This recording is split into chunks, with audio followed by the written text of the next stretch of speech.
일본에서 하와이에 놀러온 와타나베 미쓰미. 그녀는 푸푸케야에 있는 친척집에 머무르며 인근 초등학교에 자원봉사를 나갔습니다. 수줍음이 많아 사람들 앞에 잘 나서지는 못했지만 심성이 착하고 다른 사람들에게 친절하게 대했던 그녀.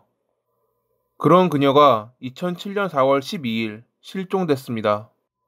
해변을 따라 40분 정도 되는 거리를 걸어 봉사활동을 다녔던 그녀는 그날도 어김없이 봉사활동을 나갔고 친척집에서 학교로 가는 사이 사라진 겁니다. 말도 없이 갑자기 사라질 그녀가 아니었기에 친척들은 실종 신고를 했고 경찰은 혹여 해변 쪽으로 발을 헛디뎠을지도 모른다며 일대를 수색했습니다. 하지만 그녀의 모습은 어디에서도 볼 수 없었습니다. 좁은 지역에서 한 여성의 실종은 금세 다른 이웃들에게 알려졌고 실종 당일 그녀를 보았다는 2명의 목격자가 나타났습니다. 그날 목격자 A는 오전 9시 20분에 물건을 사러 길을 걷고 있었는데 한 여성이 작업용 트럭에 올라타는 것을 보았습니다. 운전대에 앉은 남자는 빛가림으로 인해 잘 보이지 않았지만 보조석 문을 열고 차에 탑승하던 여성은 분명 와타나베였다고 합니다. 목격자 B는 오전 9시 40분쯤 해변을 따라 길을 가고 있을 때 해충 방제 회사의 작업 트럭이 지나가는 것을 보았습니다. 그 역시 운전대를 잡은 남성은 알아보지 못했지만 옆에 앉아있던 여성은 분명 와타나베였습니다. 운전하던 남성은 지속해서 그녀에게 말을 걸고 있었지만 그녀는 무언가 당황한 표정으로 아무 말도 하지 않고 있었다고 합니다. 경찰은 목격자의 진술을 토대로 와타나베 실종 당일 해충 방제 작업 트럭을 몰았던 운전자들을 조사하기 시작했습니다.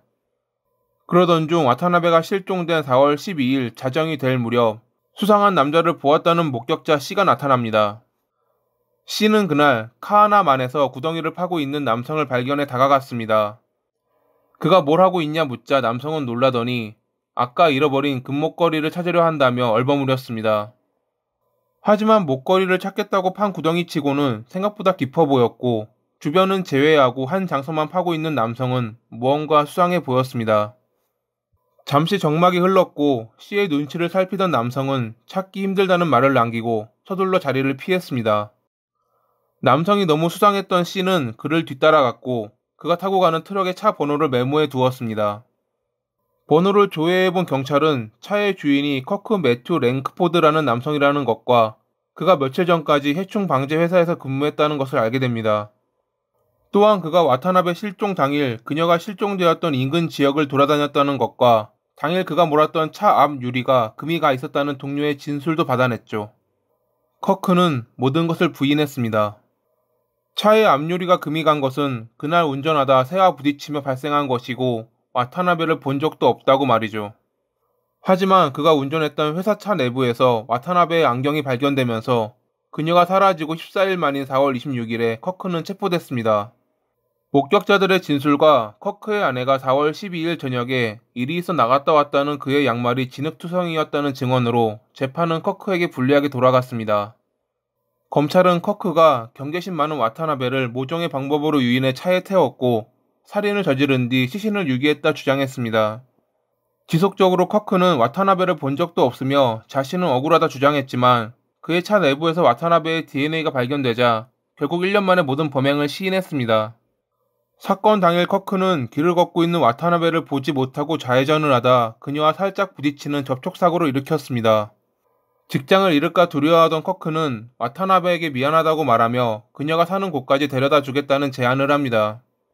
와타나베가 이를 받아들이며 차에 타는 장면이 목격자 A가 본 장면이었던 겁니다. 하지만 영어를 잘 하지 못하는 와타나베였기에 커크와의 의사소통이 어려웠고 당황한 표정을 짓고 있는 장면이 목격자 B가 보았던 장면이었습니다. B를 지나칠 당시 커크는 와타나베에게 목적지를 여러 번 물어보았지만 그녀는 당황한 듯 아무 말도 하지 못하고 있었다 합니다. 그러다가 갑자기 와타나베는 무엇이 두려워졌는지 비명을 지르며 차에서 뛰어내렸고 그때 길가에 있는 바위에 머리를 부딪히며 사망했다는 것이 커크의 주장이었습니다. 당황한 커크는 와타나베를 우선 자신의 차에 옮겨 숨겼고 모든 일정을 마친 뒤 저녁에 그녀를 묻으러 땅을 파다 C에게 발견됐던 겁니다. 결국 집으로 오는 길에 있는 목장 근처의 바다에 시신을 유기했다고 말하는 커크. 와타나베의 시신은 끝내 발견되지 않았습니다.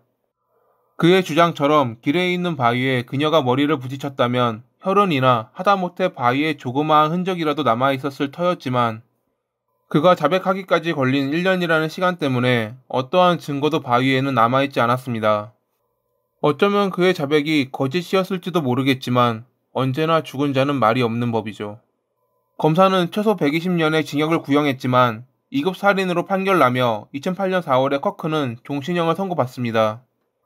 자신이 그녀를 죽인 것이 아니라 갑자기 일어난 사고에 그녀가 운 나쁘게 사망한 것이라 말하는 커크. 정말 그의 말이 사실이라면 사건 당시 그가 했어야 하는 행동은 병원으로 그녀를 데려가고 경찰에 모든 사실을 알리는 것이었을 겁니다.